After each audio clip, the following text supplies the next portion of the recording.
This is Michael Brown, one of your news directors over here at KHTS Radio. Thank you for joining me this morning. I am joined by none other than Angela Underwood Jacobs. Angela, how are you doing this morning? Woohoo! I'm doing it incredibly well. I'm really honored to be here this morning. So thank you so very much for having me. I really appreciate it. Well, we're excited to have you here. So, for those who are unfamiliar maybe with who you are, maybe kind of introduce yourself and explain maybe why you're running for Congress. Spoiler alert, she is a congressional candidate. Well, absolutely. So my name is Angela Underwood Jacobs, and I've been a proud resident within the 25th Congressional District in the Antelope Valley for, gosh, I can't believe it, but it's been 27 years already. Time goes by so very, very fast. I'm originally, though, from the Bay Area. My parents were married literally for a lifetime until they passed.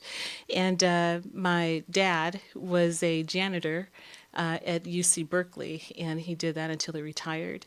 And then my mother was like a head cashier, supervising cashier at Kmart for 30 years until she retired. I have been married for 28 years. We have two children.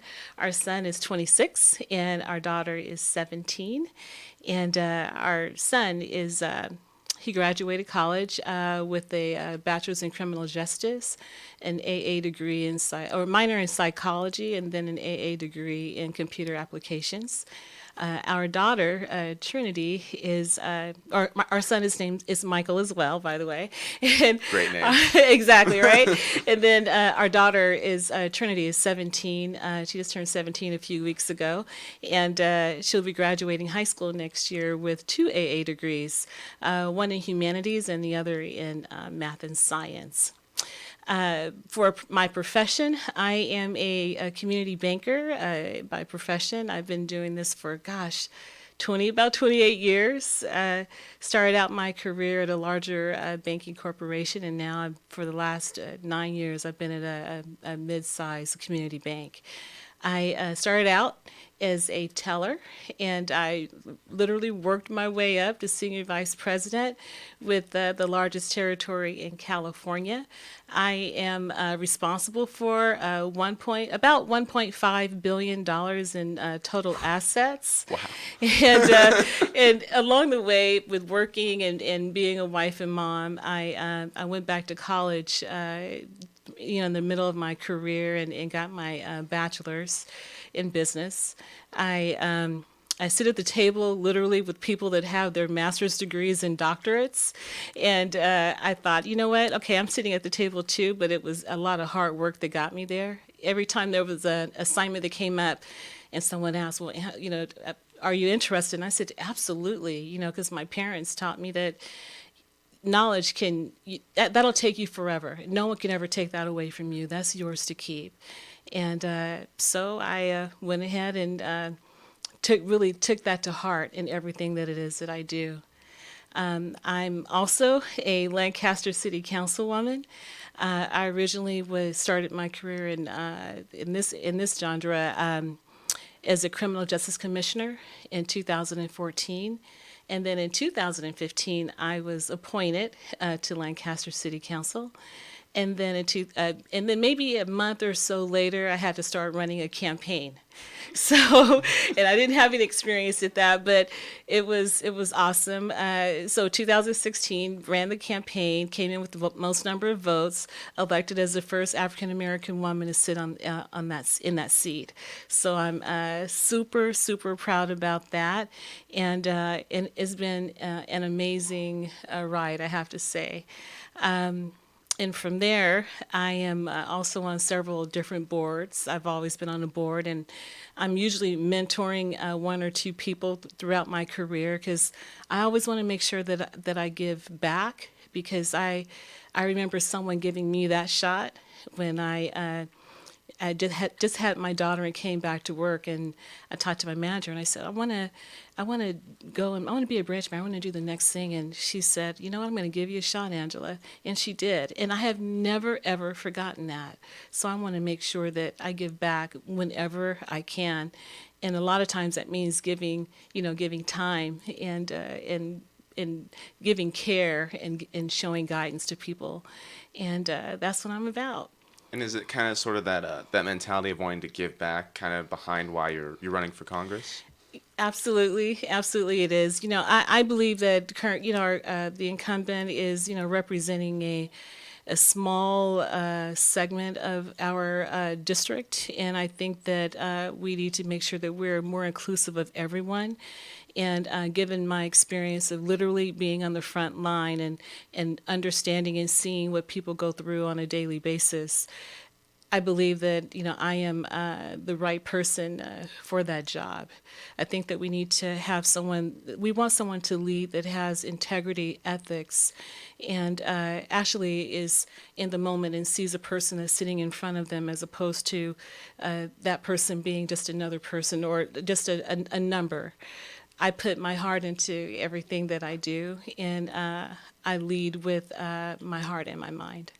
Awesome. Now let's dive into some issues here. You ready? Yes. Let's do it.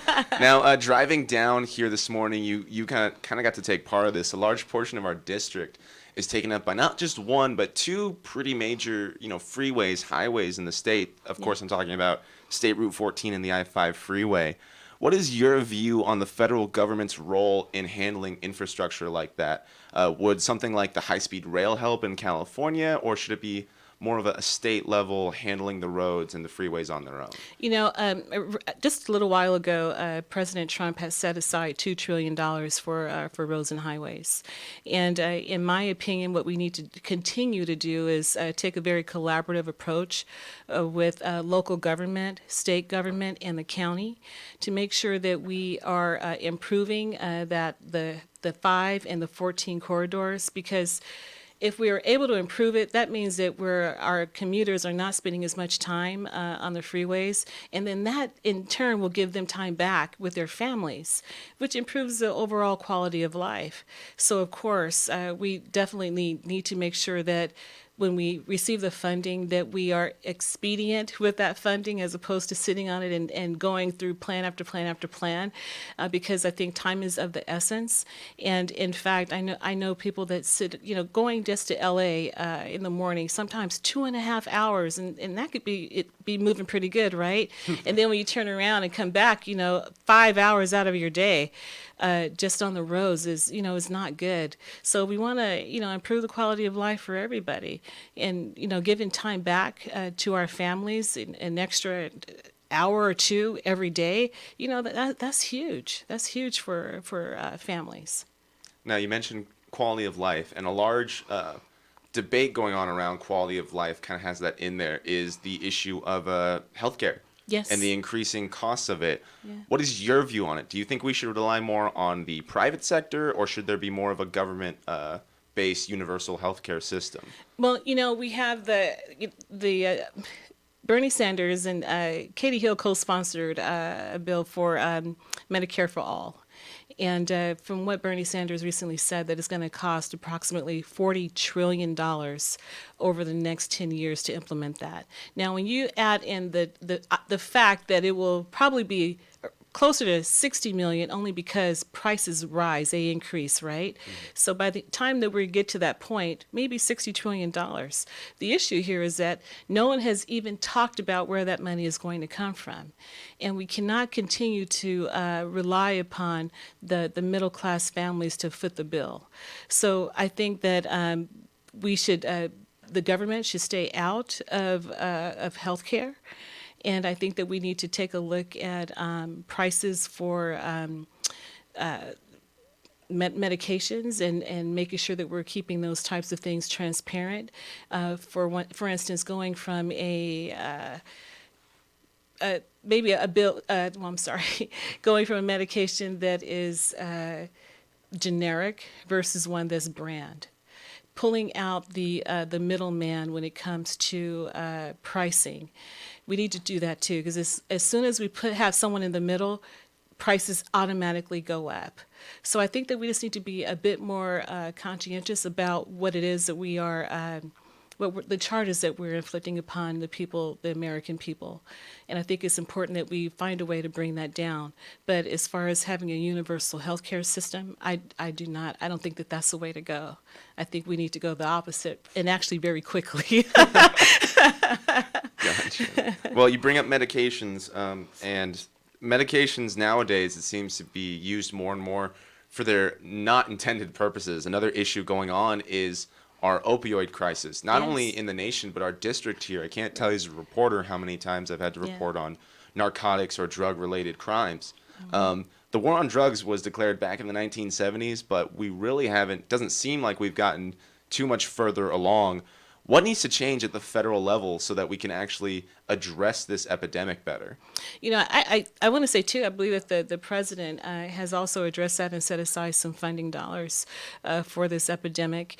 I am currently working with the DEA and Tarzana Treatment Center to come up with solutions. I think the first thing that we need to do is educate our children, because they're the first, they're going to be the ones that actually see this type of thing in the schools, and we need to make sure that they're educated. I have also created a program called Make Appropriate Choices at Cole Middle School, and what that is about is letting kids know the short and long-term effects of alcohol, drugs, and tobacco.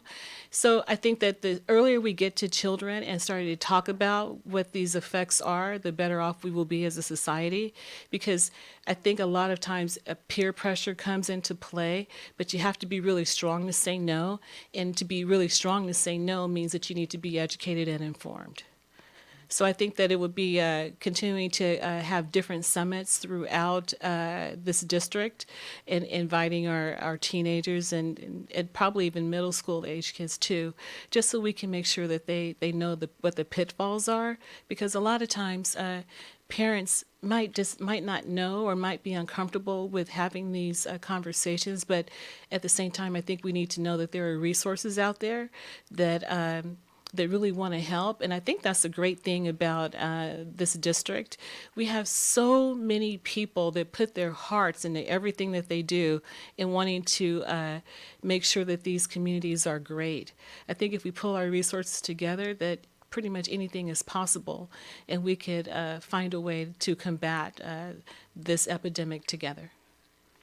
Now, a lot of business owners out here put a lot of their heart into everything they do. Yes. In one way, shape, or form, everybody in our district is impacted by business, right? So let's shift gears here. Slurring my words here a little bit.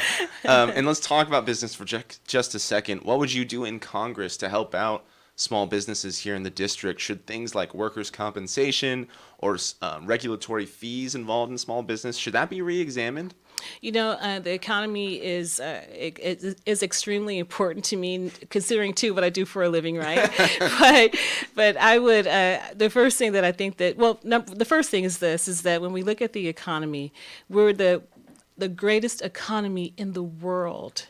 Over the last 2.5 years, President Trump has created 6 million new jobs.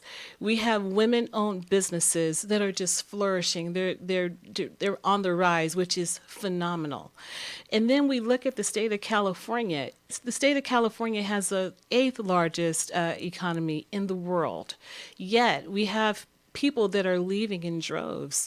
I believe from July 2017 to July 2018, approximately 160,000 people left the state of California. That's a big number. Exactly. And I think the issue with that, too, is that they are tax-paying citizens.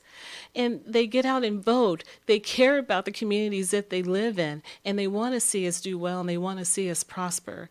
So with that being said, I think that we need to take a look at the SALT tax. I know we have a $10,000 maximum on that. So what I would do is to work to increase that number from 10,000 and go up, only because we want to make sure that we can give some type of ease back to our middle-class families.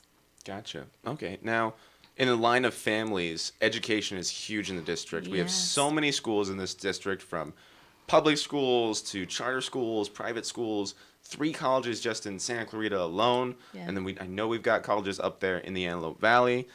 I want to get a little bit more specific about charter schools, though. What's your take on charter schools in general? Because there seems to be a debate going on in the state and the country and what role they should be playing in education. In regards to charter schools, I think that they're important. I think that we need to support our charter schools, and the reason is this, is that not high school is not necessarily a fit for everyone, because due to whatever circumstance it is that they're going through, right? And if we don't have a place where they could go and feel comfortable and graduate, because what we're ultimately wanting for them to be is successful, right? So if we can have them go to a charter school, graduate high school, and then possibly go on to college or go into a vocational school, I think that we win. So we want to make sure that we don't leave anyone behind when it comes to education. Currently, right now, the United States is ranked, I want to say 37th in the world when it comes to K through 12 on education. And the idea that we're not in the top 25, when you look at over 20 years ago, we were number one. That in itself is a major problem. I think we need to invest in STEM programs, civic classes, financial literacy classes, only because we want to make sure that we are preparing our children to be globally competitive. So education is key, and just about everything that I could go back and look at, education is what makes the difference. The better off, the more we're informed, the better off we are as a country and then as a community.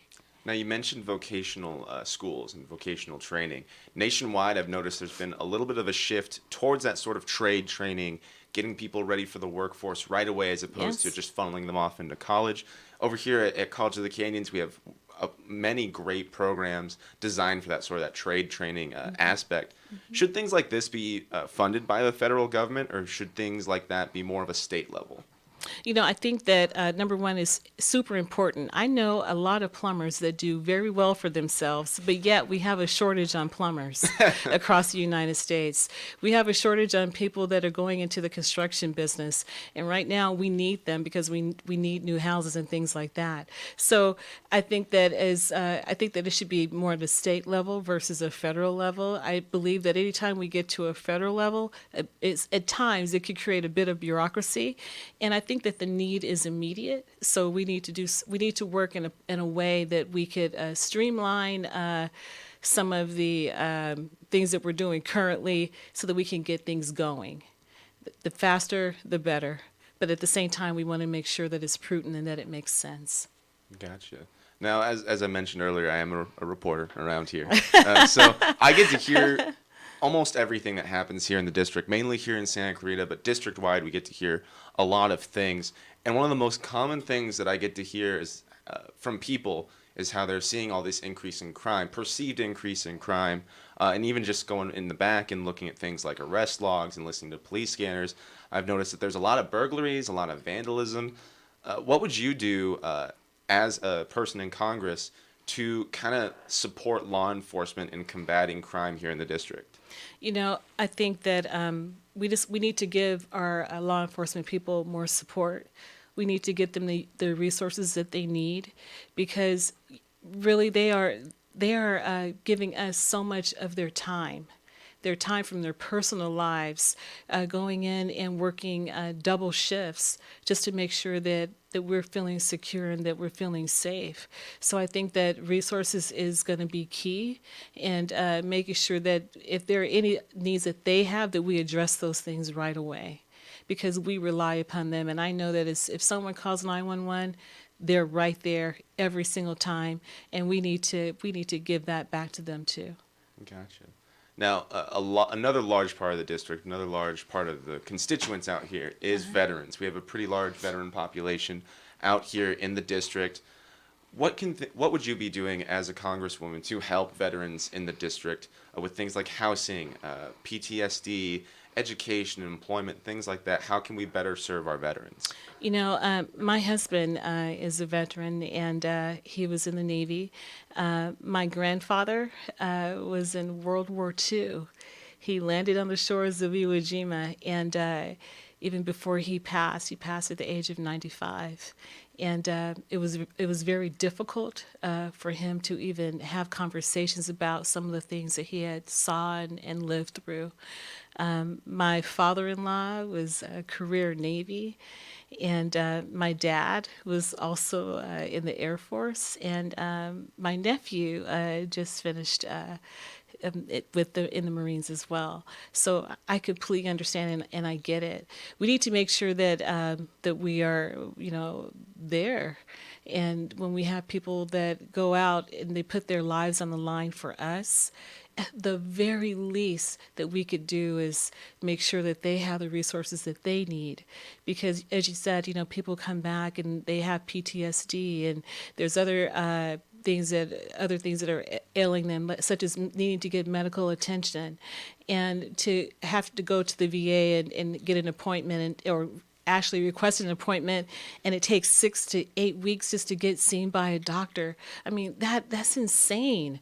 We've got to do better, and I believe that we will, because I think that the more that we talk about these things, it's more apparent. Then we get people involved, and we come up with solutions together, so that we can make sure that the people that put their lives on the line for us have a really good quality of life. Gotcha. Now, one last question before I let you run out of here. Sure. Kicking and screaming. Come primary day, primary election day, why would somebody vote Angela Underwood Jacobs? I'm on the front line every day, and I do mean every day. I see what's needed, and I'm not a person that just. I'm not a spectator. I'm a person that takes action, and I have a proven track record of doing that. I think that a lot of these issues get out of control when we don't necessarily see the person that's sitting in front of us and take the time to listen. I literally sit in a glass bubble in my office. My office is surrounded by glass, and when they came and we did a remodel, and they said, Angela, let's go ahead and close this off so that you can have privacy. And I said, oh, no way, no way. I want to make sure that people know that I'm here and that I'm accessible and that I care. I really do. I've raised my 2 children in this district, and I truly care about this district. Actually, I would actually say I love this district. And when you have heart for what it is that you do, and compassion, I think that those are some of the elements that are needed in a true leader that understands what it takes to get the job done. And as I said earlier too, that I started out as a teller, and now I'm a senior vice president. I'm not afraid of any tough work. I've had to do that my entire life. No one ever gave me anything. I always had to go for it and do what I felt was right and lead with ethics. And I think so. For just some of the reasons there that I just stated, I would say would be a reason to vote for me. And I think that my mantra is, individually we're special, together we're spectacular. And I believe that with everything, because all of this that we're doing is so much bigger than us. We're part of a collective. And here in the 25th district, the possibilities are endless, but we need to motivate each other, support each other, and come up with solutions that make sense, that are logical, that are not overly expensive, and do the right thing for each other. At that point, anything is possible. Awesome. This has been Michael Brown with Republican congressional candidate Angela Underwood Jacobs. Angela, thank you so much for joining me today. Oh my gosh, it was a pleasure, Michael. Thank you so very much. This was really nice. I really appreciate your time. Thank you.